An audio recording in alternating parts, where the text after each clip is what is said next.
You're welcome to today's edition of Trends on KDM. And this week I've been doing a lot about the demonstrations that's been going on in Accra. Many people have been demonstrating against the living conditions and the economic situations in Ghana. And one of the main people in front of all these protests is one guy called Ralph St. William.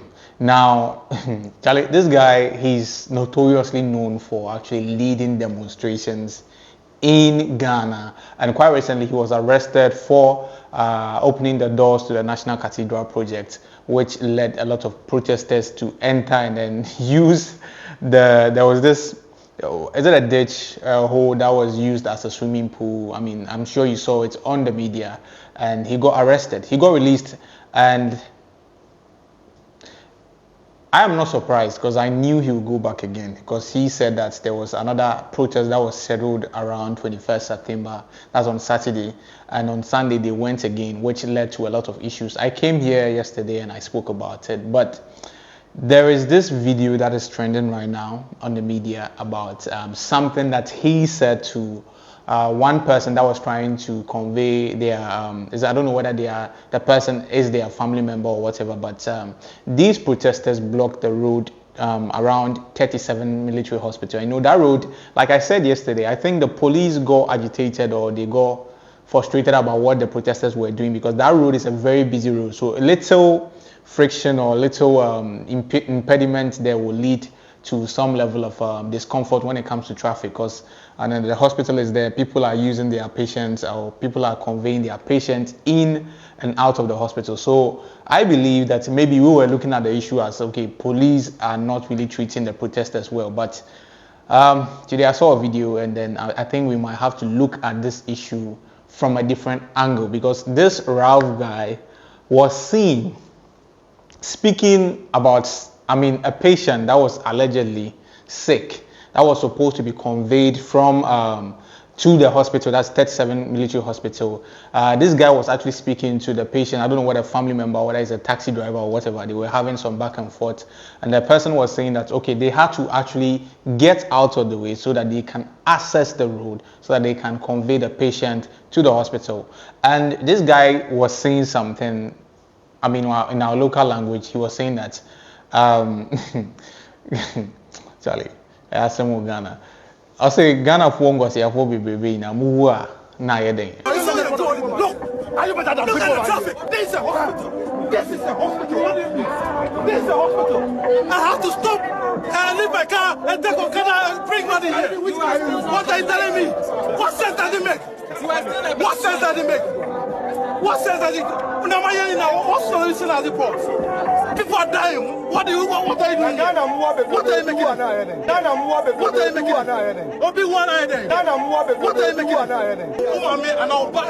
making? In what he's trying to say is basically most Ghanaians are foolish. So if you die, he doesn't care.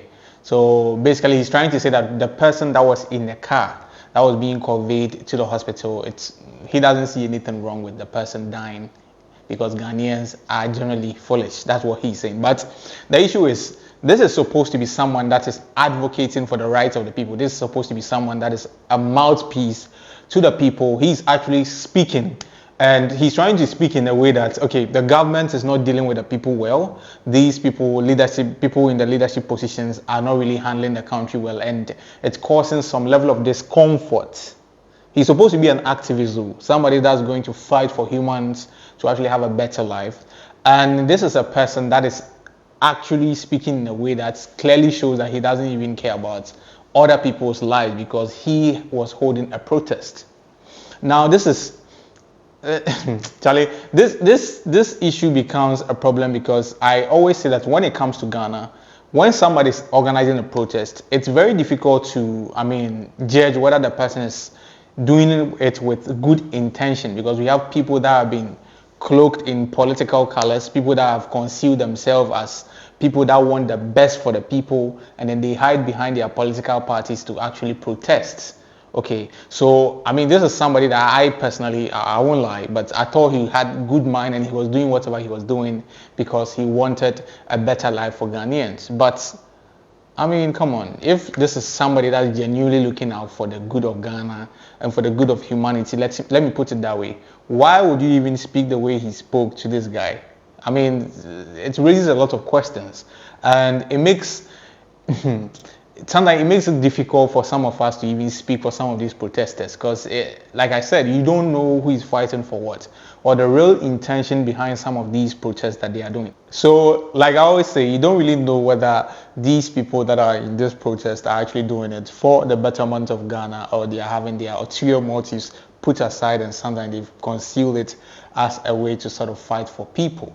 I don't know what you think about this, but personally, if I'm looking at this objectively, I think it only means that guy is particularly fighting for the rights or the good of any person, but probably doing it for his own personal interest that we are yet to discover. I mean, time will reveal these things better, especially when the opposition party comes to power, and then we can really determine whether this guy is a guy that is truly working for the system, or he's just, maybe fighting for a particular political party. Because when maybe NDC comes to power and they are not doing things right, and this person will actually lead the protest, then we will know that, okay, this guy is actually a very honest citizen that's fighting for Ghana as a country, not for a political party. So, but for now, we can't really determine whether this guy is truly. But what he said is very bad. I don't think, say, if it's his family member or anybody related to him, or a friend who was in a car that was being rushed to the hospital, that some people have blocked the way, I don't think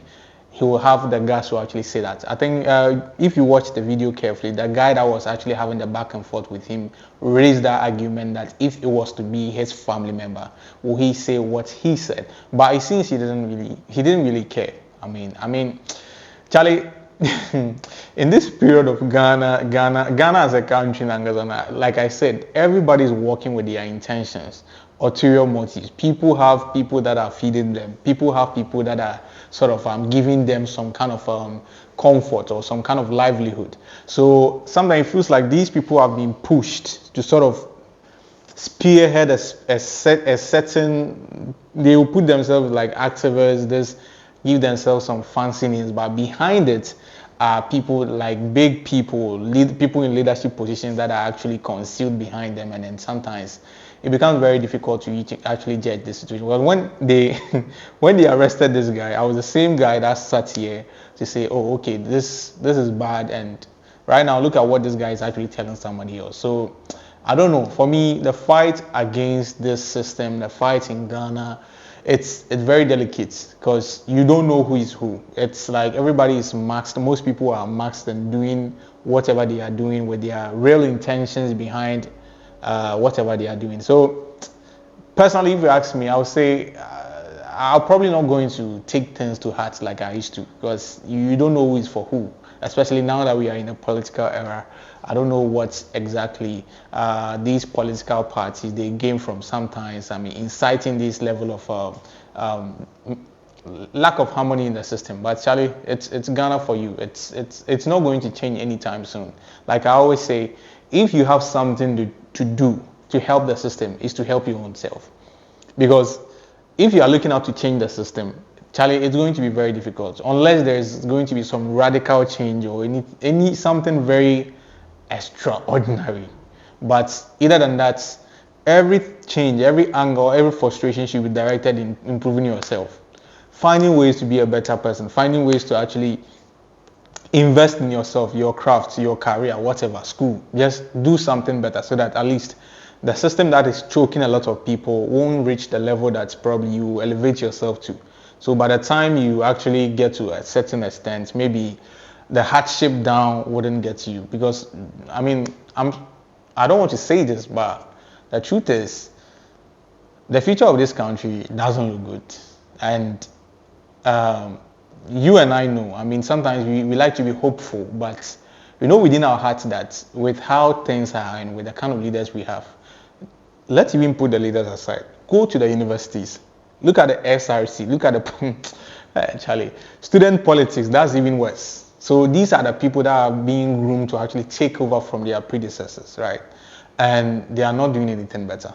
So if you are actually waiting for the system to change to actually have a better life or live in Ghana in a way that you feel will be satisfied, Charlie, I'm very sorry to break this thing to you, but it will never work for you. So the best thing for you to do right now is to actually find ways to improve on yourself.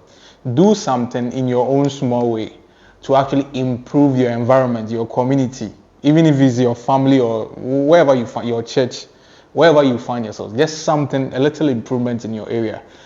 Well, maybe sometimes when you improve your side, I improve my side, this person improves. Maybe collectively we can come together, or the effect of our improvement will go a long way to actually cause some change.